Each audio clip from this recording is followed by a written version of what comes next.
Everyone, good evening. তোমরা সকলে কেমন আছো? আশা করছি তোমরা প্রত্যেকে ভালো আছো। আমরাও বেশ ভালো আছি। তো তোমরা ব্লগের শুরুতে দেখে হয়তো একটু হলেও বুঝতে পেরেছো আমরা কোথায় ঘুরতে এসেছি। তো আমরা এসেছি হচ্ছে সুন্দরবনেতে। তো প্রায় 7 থেকে 8 ঘন্টা মতন বাস জার্নি করে আমরা চলে এসেছি এখানে। তো এখন আমাদের 3 দিনের ট্যুর এখানে। তো আমরা বোটের মধ্যেই সারাদিন রাইড করব, খাওয়া দাওয়া করব আর ভিউ এনজয় করব। তো যেটুকু যা ব্লগ ক্লিপস আমি তুলতে পেরেছি সেটুকুই শেয়ার করছি তোমাদের সঙ্গে। তো এটা প্রথম দিনই আমরা আমাদের লঞ্চে উঠে লাগেজপত্র সব রেখে বসেছি। বসার সঙ্গে সঙ্গেই আমাদেরকে রিফ্রেশমেন্টের মধ্যে ম্যাঙ্গো জুস, তারপর কিছুক্ষণ বাদে দিয়ে হচ্ছিল ব্রেকফাস্টে দেখতেই পাচ্ছ ছিল লুচি, আলুর দম আর তার সাথে মিষ্টি।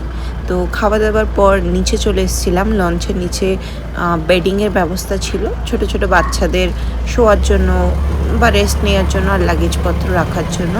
আর নিচেই ছিল কিচেন, যেখানে রান্নাবান্না হচ্ছে ওই দরজাটার মধ্যে। আর এখানে বাইরের ভিউটা তোমরা দেখতেই পাচ্ছ। তো বাকিরা সবাই উপরে বসেছিল আর আমি আর দিব্যাংশ নিচে চলে এসেছিলাম একটু রেস্ট নিয়ে। আবার লাঞ্চের টাইম চলে এসেছিলো, তো আবার উপরে চলে গেছিলাম। তো এখানে লঞ্চে বসে সারাদিন এবার খাওয়া দাওয়া মজা এইসবই হবে। তো এখানে লঞ্চেতে যে আমরা এসেছি ঘুরতে, শুধু আমাদের ফ্যামিলি না, আরও কটা ফ্যামিলি মিলে বাসে করে আমরা এসেছি। তো এখানে আমরা এসেছি বলতে মাম্মি, ড্যাডি, আমি আর দিব্যাংশ এসেছি।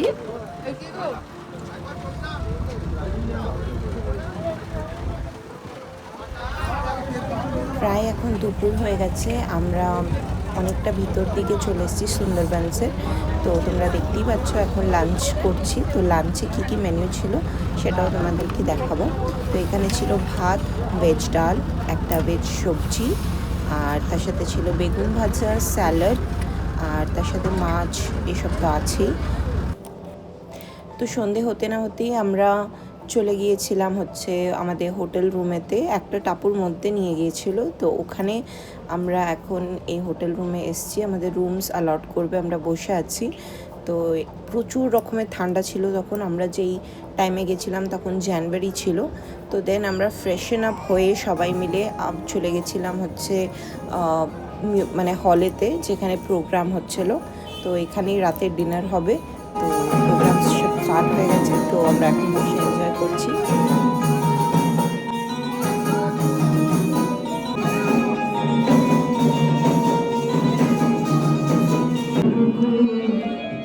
তো এখানে সন্ধেবেলায় প্রথমেই আমাদেরকে দিয়ে দিয়েছিল স্ন্যাক্সের মধ্যে ছিল চিকেন পকোড়া আর চা।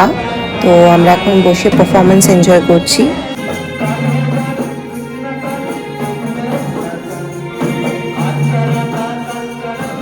তো এই হলটাতে যতজন তোমরা দেখছো সবাই আমরা এক টিম, মানে একটা বাসে করে এসেছি। তো এখানে অনেকগুলো হস্টেল বিল্ডিংস আছে, আলাদা আলাদা হোটেল আছে, তো সেখানে আলাদা আলাদা টিম এসেছে। তো এই কটা মানুষরা আমরা সবাই একসাথে এসেছিলাম। তো আমরা এখন বসে পারফরমেন্স এনজয় করছি।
তো এখন যেনাকে দেখতে পাচ্ছ, তো এটা আমার দাদু হয়।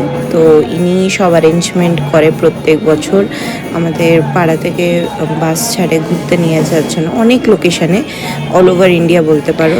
আমার বাবার বাড়ি এলাকার লোকেরা চিনবে দাদুকে। তো তাই একটু ভিডিও তুলে রাখলাম সবাইয়েরই।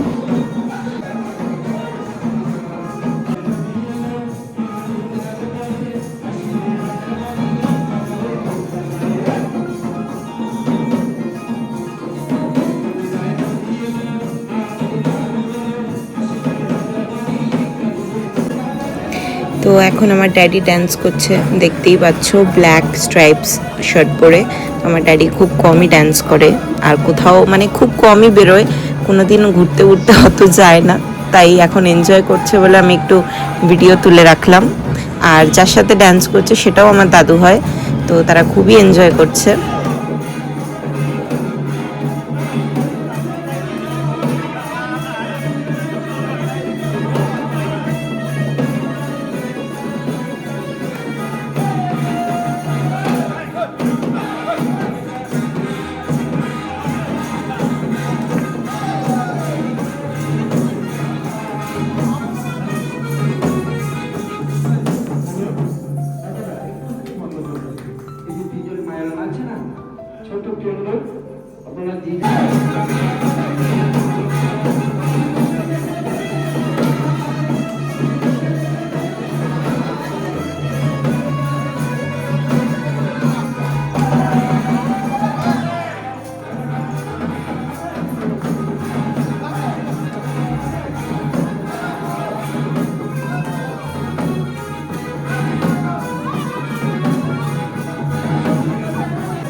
তো ফাইনালি প্রোগ্রাম এন্ড হয়ে গেছে। রাতে আমরা ডিনারে রুটি আর চিকেন কষা খেয়েছিলাম, তো সেটার আর ভিডিও তোলা হয়নি। আমরা চলে এসেছি আমাদের রুমে। তো এই রুমটা অলট করা হয়েছিল আমাদেরকে। তো এখানে প্রথমেই এন্টার করতে একটা বড় হল ছিল, তার মধ্যে অনেক কটা সোফা ছিল আর একটা ডাইনিং টেবিল ছিল। তো তার সাথে ভেতরে একটা রুম আছে যেখানে একটা ডাবল বেড আছে আর কটা ফার্নিচার আছে। তো বাস এইটুকুনি ছিল রুম ট্যুর। আর আজকের ব্লগটাও তাহলে এখানেই এন্ড করছি বন্ধুরা। আশা করছি তোমাদের ভালো লেগেছে। ভালো লাগলে একটা লাইক কমেন্ট করে দিও। আবার দেখা হবে নেক্সট ব্লগে। টাটা।